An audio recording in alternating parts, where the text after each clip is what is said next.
Hola a todos, soy Andrés Felipe Flores Monroy y el día de hoy les traemos un video que nos habían estado solicitando bastante en los comentarios de los videos anteriores que teníamos de enfermedades autoinmunes.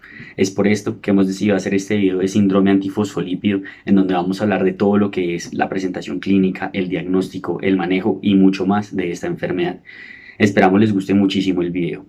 Recuerden que estamos subiendo un video de forma semanal. Si quieren estar al tanto de cada que subimos un video, no duden en seguirnos en nuestras redes sociales, suscribirse y darle a la campanita para que les llegue la notificación de cada que subimos un video. Por otro lado, recuerden que estoy dando clases particulares de medicina interna. Si desean practicar o revisar cualquier tema, no duden en escribirme y con todo gusto agendamos una clase. No siendo nada más, vamos adelante con el video.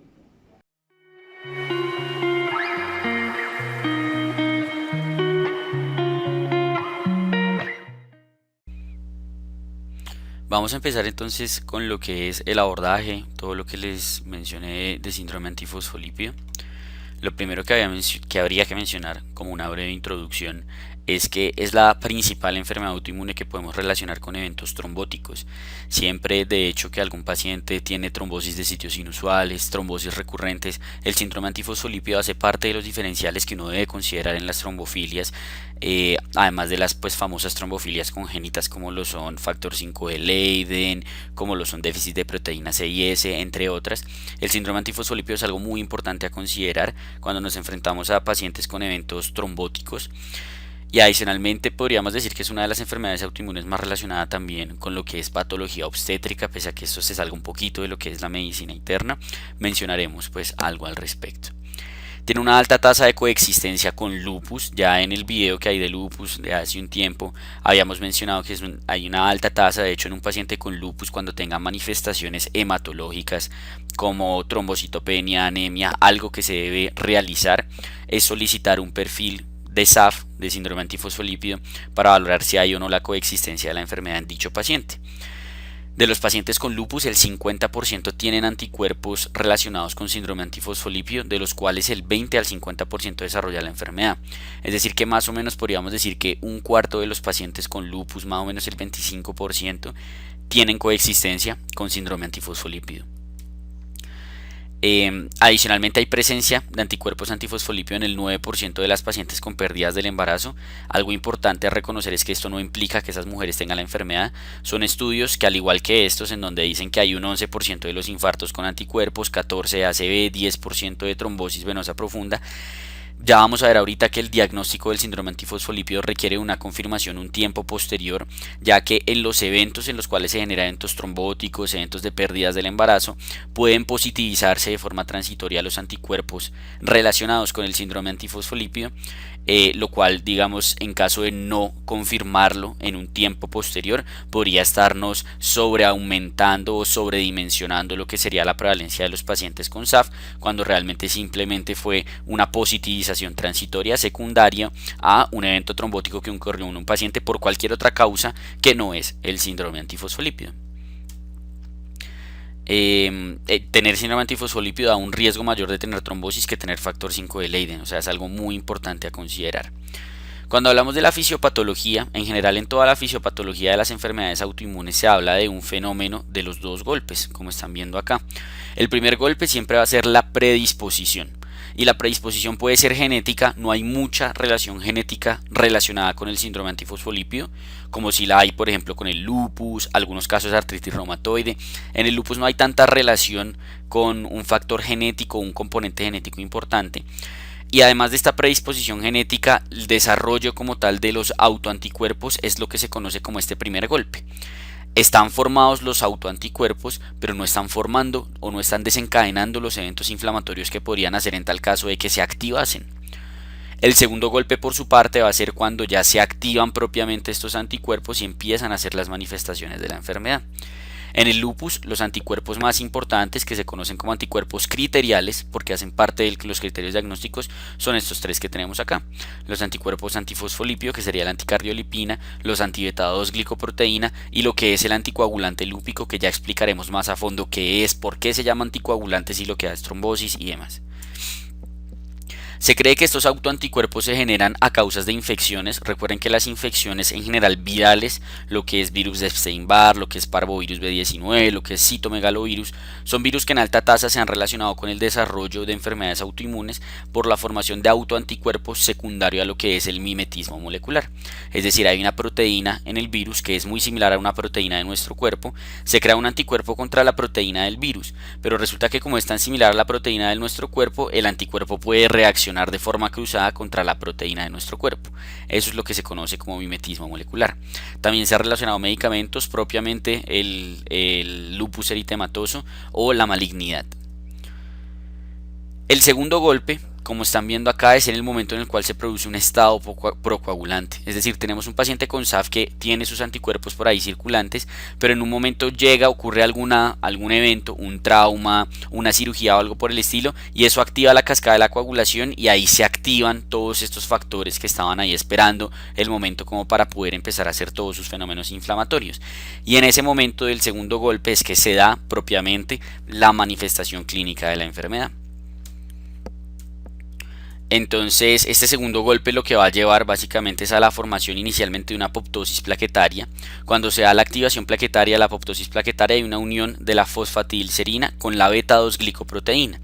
Y los anticuerpos anti-beta-2 glicoproteína lo que van a hacer es unirse precisamente a este complejo. Cuando ya está unida la beta-2 glicoproteína con la fosfatidilcerina. Entonces a este complejo es que se va a unir el anticuerpo que va contra la beta-2 glicoproteína.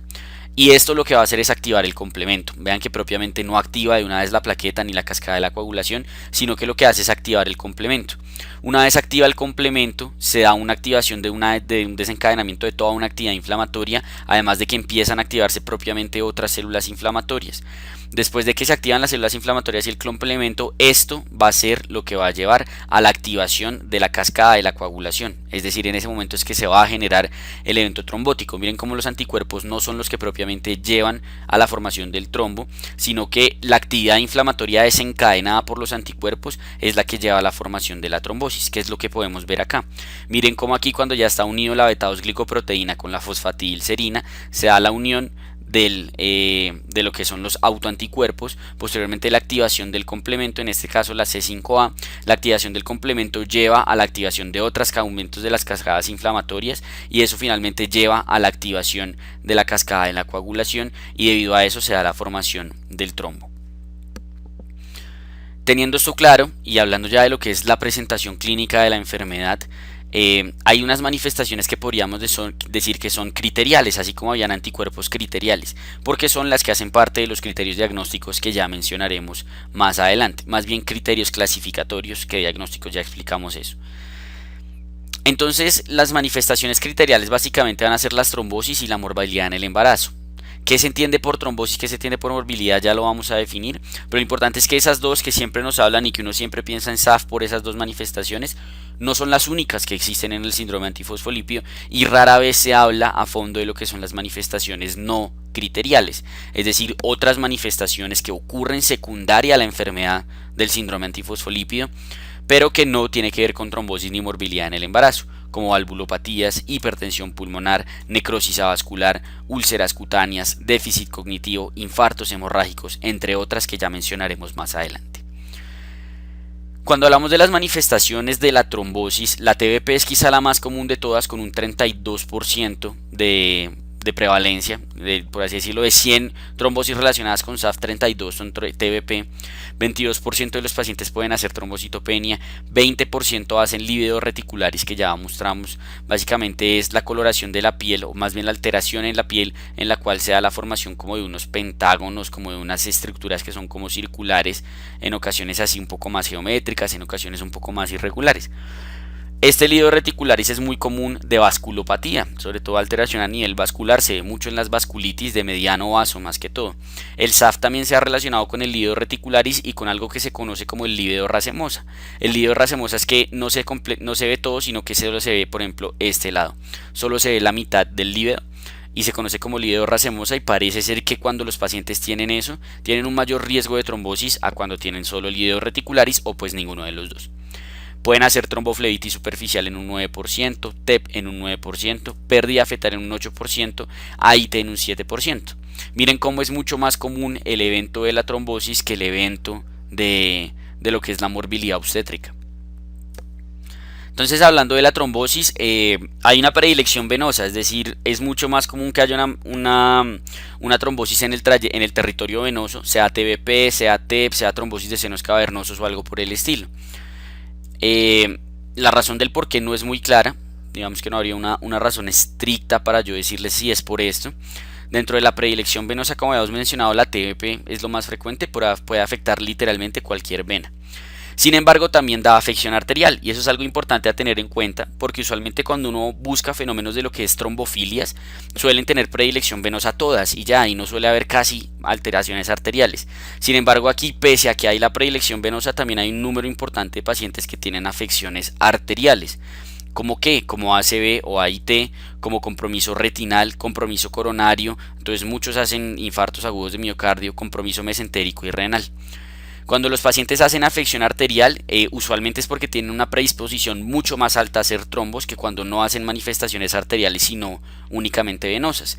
Entonces, el hecho de tener pacientes que han tenido trombosis arterial hace que estemos como más alerta con ese paciente, prende un signo de alarma porque ese paciente está en más riesgo de hacer una recurrencia de algún evento trombótico.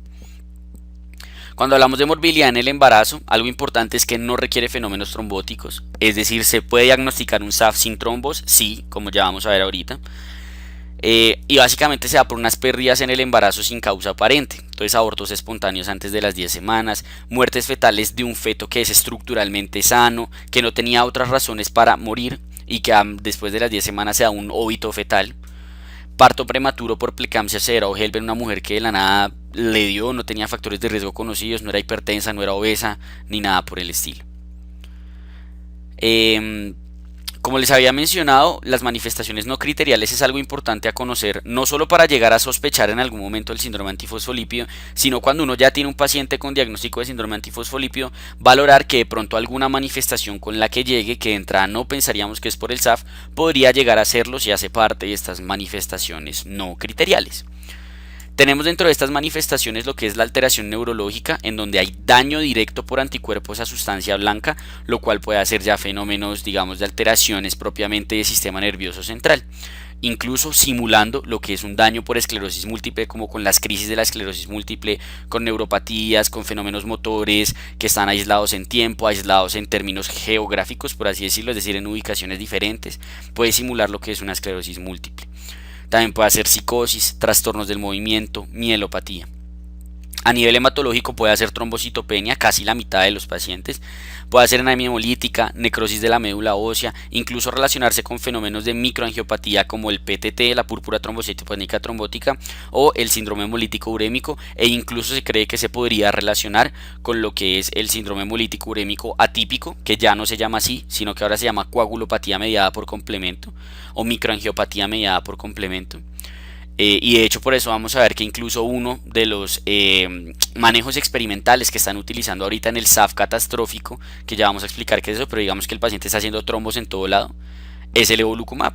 El evolucumab, que es un anti-C5, o sea, va en contra de lo que es el complemento, lo están usando en este tipo de manifestaciones. Tenemos también lo que es la alteración pulmonar.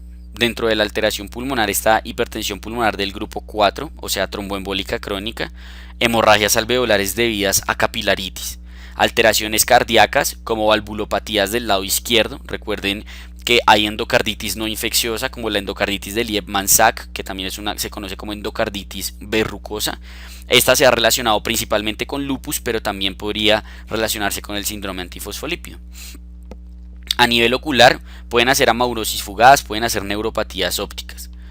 A nivel cutáneo, como les decía, podemos hacer lívido reticularis, pueden hacer lívido racemosa, que es lo que les expliqué ahorita, que es como solo la mitad de lo que sería la figura geométrica del lívido reticularis.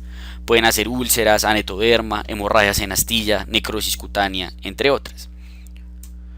A nivel renal, lo que puede ocurrir en cuanto a alteración renal es raro como tal que ocurra, pero cuando ocurre puede afectar cualquier vaso, es decir, puede ir desde lo que es propiamente la arteria renal o puede ir ya propiamente a los capilares glomerulares, entonces puede hacer una manifestación bastante florida y bastante amplia, con una gran cantidad de posibilidades dentro de lo que es esta afección renal. A nivel gastrointestinal, lo que puede llegar a generar es trombosis de cualquier segmento, puede hacer cirrosis por afección hepática. A nivel adrenal, se ha visto que puede haber infarto hemorrágico bilateral en 13% de los pacientes, que básicamente se presentaría como una crisis adrenal, una insuficiencia adrenal aguda, donde habría que hacerle pues todo el manejo respectivo. Pueden hacer osteonecrosis, no hay una relación clara, pero podría estar. Entonces miren cómo hay una gran cantidad de manifestaciones que no necesariamente tienen que ser trombóticas, que pueden estar relacionadas con el SAF y podrían darle a uno la pista, como les decía, para el diagnóstico o seguimiento de estos pacientes. Es decir, recuerden que más bien si les llega un paciente con diagnóstico de SAF, con alguna de estas manifestaciones que acabamos de explicar, no es que de una vez le vayan a achacar eso al SAF, pero sí tener el SAF como dentro de sus diferenciales como posibles causas de estas manifestaciones. En cuanto al abordaje, lo primero que hay que hacer es sospechar el SAF, que se puede hacer frente a cualquiera de los fenómenos clásicos, especialmente trombosis, por ejemplo, en sitios inusuales, una trombosis de senos venosos, una trombosis mesentérica que no se explica, un infarto en alguien a edad temprana, una TBP no provocada, ahí hay que considerarla, y la morbilidad en el embarazo, que ahorita vamos a definir cuáles son los criterios como tal para pensarlo. Y no olvidar, un mensaje que hemos hecho ya bastante hincapié, no olvidar las manifestaciones no criteriales. Cuando uno sospecha, entonces lo que uno hace es pedir los 3 anticuerpos que se conocen como criteriales, se conocen así porque son los anticuerpos que hacen parte de los criterios diagnósticos del SAF, que son los criterios de Sapporo. Estos 3 anticuerpos son lo que es el antibeta-2-glicoproteína y la anticardiolipina, los isotipos IgG e IgM, y lo que es el anticoagulante lúpico, que ya vamos a explicar cómo funciona. Como ya les había mencionado anteriormente, les recuerdo hay que confirmarlo a las 12 semanas, ya que su positividad en un evento trombótico agudo puede ser transitoria y no ser que el paciente verdaderamente tenga un síndrome antifosfolípido. Y según sospecha se le va a pedir lo demás, si hay sospecha de otras trombofilias como factor 5 de Leiden, sospecha de citopenia, de lupus, de microangiopatías, de trombocitopenia inducida por heparinas, etc. Los criterios clasificatorios del SAF, que algo importante es que son criterios clasificatorios no diagnósticos, esto ya lo había explicado en los videos pasados de autoinmunidad, pero si no han visto esos videos, les recuerdo que en las enfermedades autoinmunes no existen criterios diagnósticos, sino criterios clasificatorios. Los criterios clasificatorios son aquellos criterios que se utilizan para incluir pacientes en estudios. Entonces no son como tal criterios diagnósticos. No quiere decir que está mal utilizarlos, no, o sea, nosotros los hemos, digamos, cogido para utilizarlos como criterios diagnósticos, pero les digo esto es para que quede claro el mensaje que se puede tener el diagnóstico de SAF sin tener o sin cumplir lo que son los criterios clasificatorios. Estos se llaman particularmente los criterios de Sapporo, que son los de SAF, en donde tenemos criterios clínicos, criterios paraclínicos, y se debe tener por lo menos uno de cada lado para hablar de unos criterios positivos. Dentro de los criterios clínicos está la trombosis vascular, que puede ser arterial o venosa y que tiene que haber sido confirmada de forma objetiva. Y tenemos lo que es la morbilidad del embarazo. Entonces aquí es donde está lo que se define como morbilidad del embarazo sugestiva de SAF. Mujer con una o más muertes en un feto de más de 10 semanas que sea no explicado, o sea, un feto morfológicamente normal, no venía con ninguna malformación ni nada por el estilo. Una mujer que tenga un parto prematuro antes de las 34 semanas a causa de eclampsia, preeclampsia severa, HELP, o que tenga signos en la patología de insuficiencia placentaria, que a fin de cuentas es la fisiopatología de la preeclampsia, o que tenga 3 abortos espontáneos no explicados, es decir, que ya le hayan estudiado y no tenga alteraciones anatómicas, funcionales, hormonales, que no haya nada para cromosomopatías en la pareja ni nada por el estilo. Entonces básicamente es tener uno o más de un parto prematuro o un óbito fetal no explicado o 3 abortos seguidos no explicados.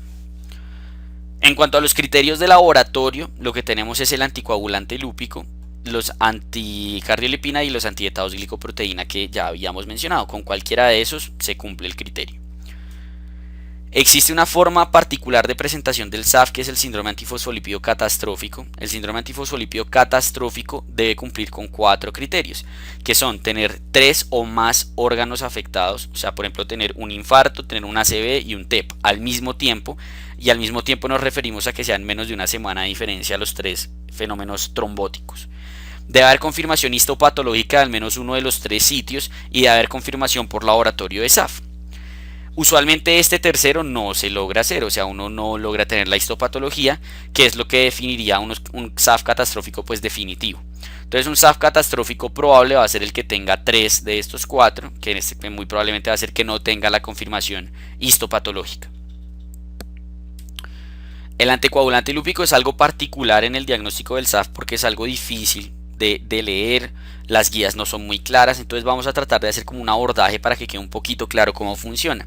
Sobre todo porque hay veces que cuando ustedes ya estén ejerciendo el anticoagulante lúpico, el resultado muchas veces no lo dan como anticoagulante lúpico positivo o negativo, sino que les dan los resultados de las pruebas, PTT paciente, PTT control, plasma fresco normal, etcétera, y uno a veces no sabe cómo interpretar eso.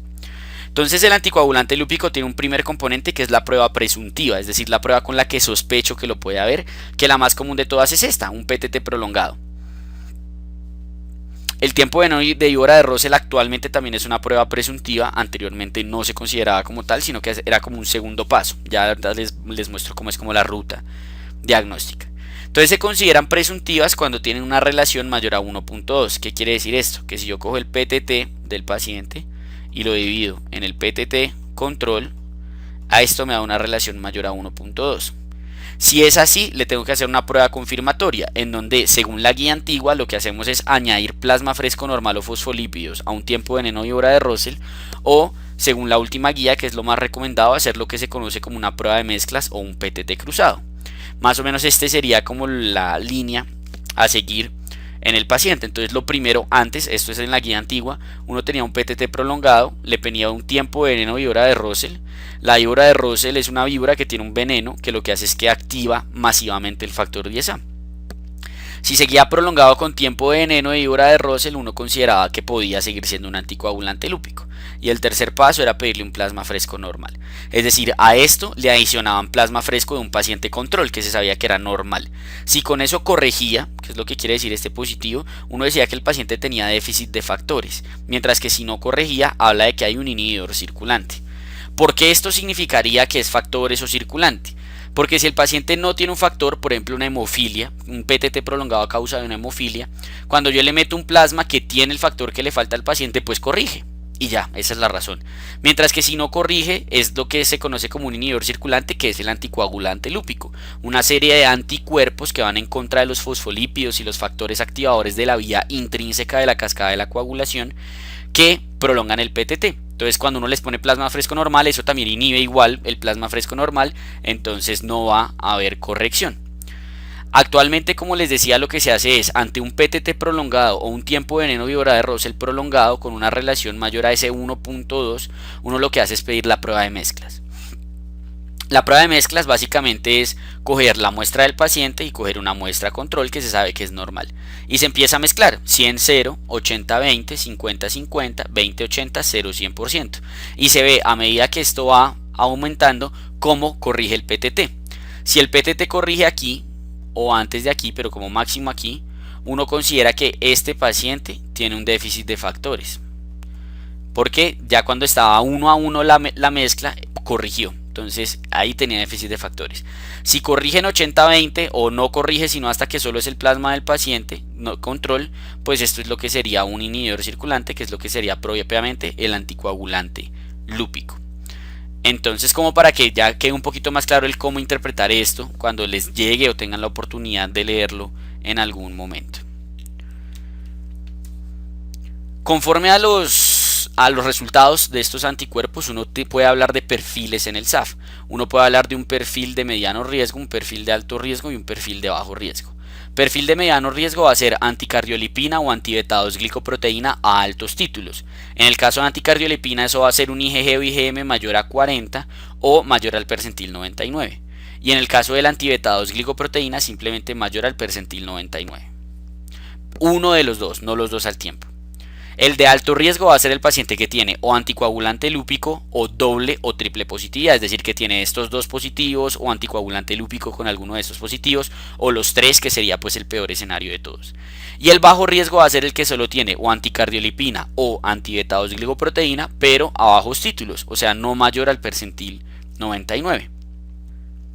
En cuanto al manejo del SAF, no hay mucho de qué basarse. No me refiero en cuanto a que no hayan buenas guías, la última guía que hay es esta de Eular, que es muy buena, sino que no hay mucho en términos de evidencia y de estudios, por lo que no es una enfermedad tan común a la que no se le invierte, digamos, tanto presupuesto. Entonces no hay muchos estudios para hablar con certeza de qué es lo mejor para ofrecerle a estos pacientes.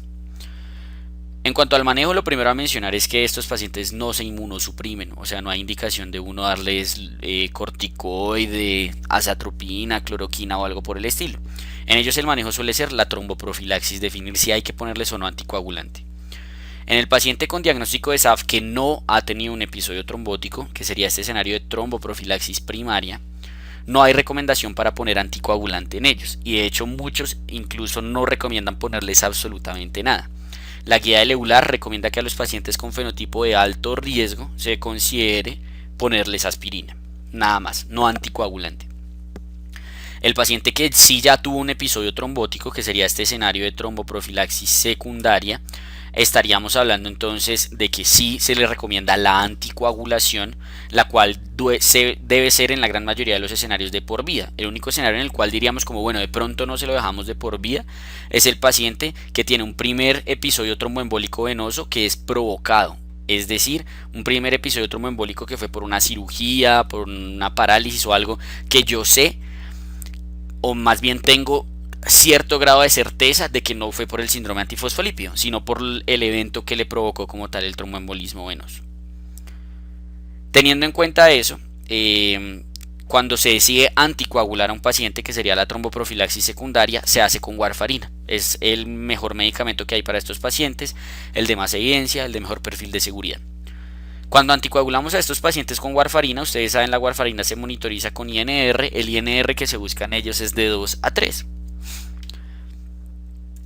Como ya hemos dicho, no profiláctica, solo si hay trombosis. Si el paciente ya está anticoagulado con warfarina y me recurre un episodio trombótico, hace un segundo episodio trombótico, ahí es donde menos evidencia tenemos que hacer. Nos remitimos a recomendaciones de expertos, en donde tenemos dos posibilidades: continuar con la warfarina, pero ahora subirle el INR, ya no de 2 a 3, sino ponerlo de 3 a 4, o quitarle la warfarina y empezarle heparina bajo peso molecular, que tiene pocos estudios en SAF. Incluso algunos hablan de que se podría considerar poner hidroxicloroquina. La aspirina como tal no tiene un papel en la tromboprofilaxis secundaria de estos pacientes, es decir, poner warfarina más aspirina no sirve de nada. Entonces la aspirina solo se va a poner si el paciente tiene otra indicación, tuvo un ACV, tuvo un infarto o algo por el estilo. En cuanto a los DOACs, si se pueden utilizar o no los DOACs como anticoagulantes, es una pregunta clásica, porque pues los DOACs les fue muy bien en FA, les fue muy bien en TEP, les fue muy bien en TBP. ¿Será que servirán en SAF, sí o no? Tenemos dos estudios al respecto. Este del 2019 del Annals Internal, donde comparan rivaroxaban contra warfarina, un periodo de seguimiento de 3 años de 190 pacientes, donde estaban valorando en el outcome si el paciente sangraba o si el paciente hacía trombosis. Era un estudio de no inferioridad, y al terminar el estudio no logran demostrar que el rivaroxaban sea no inferior a la warfarina, es decir, no es igual a la warfarina, e incluso parece que hay una tendencia al deterioro, sobre todo en lo que es el ACV. Miren cómo el ACV tiene 9 eventos en el rivaroxaban, 0 en la warfarina, un RR de 19 con un intervalo de confianza que está por encima de la unidad, 1.12 a 321. Entonces parece que incluso les va peor a los pacientes que utilizan rivaroxaban, y tenemos este estudio que es el primero que salió, que hay que hablar que como particularidad tiene que solo incluyó pacientes con triple positividad, o sea eran pacientes de muy alto riesgo trombótico, y en estos pacientes en este estudio les tocó detener prematuramente el estudio porque hubo un aumento de lo que era el outcome primario, que era muerte cardiovascular, trombosis o sangrados en los pacientes con rivaroxaban. Entonces en este estudio definitivamente le fue peor al rivaroxaban. Entonces la recomendación básicamente es que no deberían utilizarse. Cuando uno lee el Eular dice que se podría considerar el rivaroxaban en pacientes que no sean triple positivos, cuando por ejemplo la warfarina no es una opción, por INR lábil, por alergia o algo por el estilo. pero en segundo episodio trombótico no lo recomiendan. Y la gran mayoría de la literatura que uno puede leer y los pocos metaanálisis que hay no recomiendan el uso de los DOACs en los pacientes con SAF.